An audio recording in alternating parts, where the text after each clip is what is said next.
À 8h moins le quart sur Europe 1, l'interview vérité. Thomas, vous recevez ce matin le porte-parole de François Fillon et député du Val d'Oise, Jérôme Chartier. Bonjour Jérôme Chartier. Bonjour. Depuis dimanche soir, on entend les adversaires de François Fillon nous décrire ce qui serait sa vision de la France, une France très conservatrice, particulièrement sur les questions de société. On a l'impression que s'il est élu, ça va être le retour du pensionnat de Chavagne à l'école, avec l'uniforme, une note de vie scolaire pour la politesse, etc. Ça vous fait plaisir, c'est vrai, ou c'est une caricature ? Non, c'est une caricature. C'est un projet qui est très complet. François Fillon l'a toujours vendu en disant que c'est un projet, c'est un tout. C'est un projet à prendre. Et au fond, oui, c'est vrai, il est pour le retour à certaines valeurs, qui sont des valeurs fortes. Et en l'occurrence, il l'assume. La vraie différence entre ce projet et les projets peut-être des générations précédentes, c'est que c'est un projet de droite qui est totalement assumé comme tel. Et surtout, c'est différent du projet d'Alain Juppé, selon vous, ou pas ?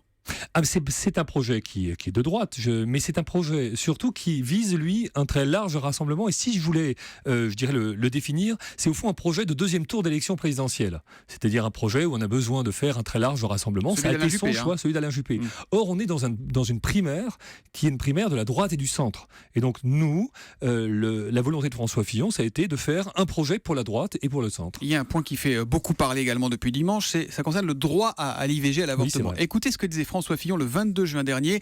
On est à un meeting dans les Yvelines. J'ai commis une erreur quand j'ai écrit que l'avortement était un droit fondamental. C'est pas ce que je voulais dire. Ce que je voulais dire, c'est que c'est un droit sur lequel personne ne reviendra. Donc c'est pas la peine. Je comprends, moi, philosophiquement et compte tenu de ma foi personnelle, je ne peux pas approuver l'avortement. Alors, on a quand même vu plus clair, il y a une petite contradiction dans son propos. Si ce n'est pas un droit fondamental, comme il le dit, ça veut dire qu'on pourra revenir dessus, contrairement à ce que dit François Fillon. Non, il l'a dit d'ailleurs dans l'émission politique il y a quelques jours, c'est un droit sur lequel personne ne reviendra, et surtout pas lui, c'est exactement ces termes en l'occurrence, et oui, voilà, c'est un droit qui est un droit très fort et qui a une puissance telle qu'au fond, personne ne saurait revenir, et surtout en France, qui est la gardienne des libertés fondamentales. François Fillon, il est intrinsèquement, fondamentalement, foncièrement anti-IVG, au fond de lui ? Mais bien sûr que non.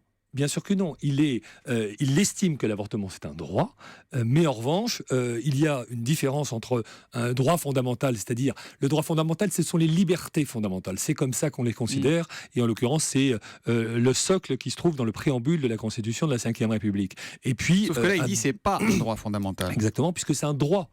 Mais en l'occurrence, c'est un droit sur lequel personne ne reviendra. Et comme il le redit, surtout pas lui. Enfin, c'est évident. Et quelque part, ce procès qu'on est en train de lui faire est un mauvais procès, puisqu'il a été d'une clarté totale sur les questions. Puis je rappelle d'ailleurs que dans son projet, s'agissant de la cause des femmes, il est extrêmement engagé sur les violences conjugales et d'une façon générale sur les violences faites aux femmes, dont il souhaite rigidifier davantage la loi. Alors, François Fillon veut aussi réécrire la loi Taubira pour interdire l'adoption plénière pour les couples homosexuels.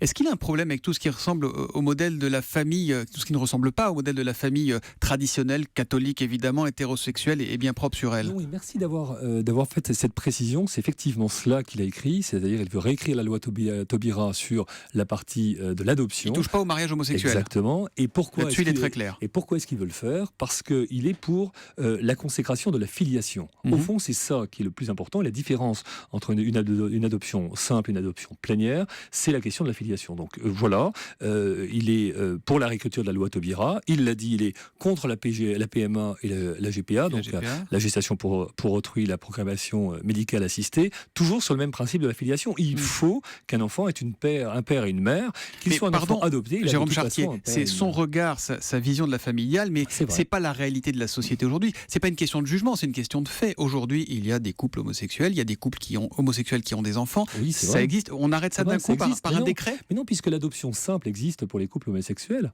Et en l'occurrence une adoption simple, puisqu'il y a adoption, donc ils n'ont pas les mêmes droits que les autres.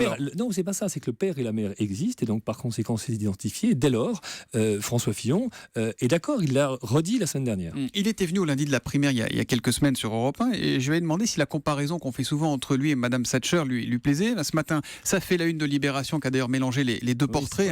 François Fillon. Ça vous plaît comme une ? Ça vous convient ou pas, ça ? Et plus exactement, ce qui me fait sourire, c'est que j'ai le sentiment qu'aujourd'hui, Libération le gouvernement est en train de se transformer en agents électoraux et pas en agents électoraux en faveur de François Fillon dans cette primaire. Ils sont en train de s'inviter dans cette primaire et je trouve que c'est sans doute... Jusqu'à preuve du contraire, Libération n'est pas un organe gouvernemental. Hein.